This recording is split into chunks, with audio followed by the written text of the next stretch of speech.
খারাপ লেগেছিল তো? কষ্ট পেয়েছিলে তুমি? আচ্ছা, আজ ওনাকে ফোন করে দিব্যা সিং কি বলছে একটু শুন। হ্যালো হ্যালো, কে বলছেন? ও দিব্যা সিং, হ্যাঁ বলুন, কি দরকার আমার? আমাকে কেন ফোন করেছেন বলুন।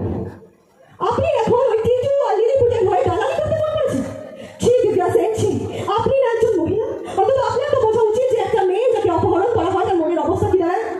অবশ্য আপনি কি করে বুঝবেন?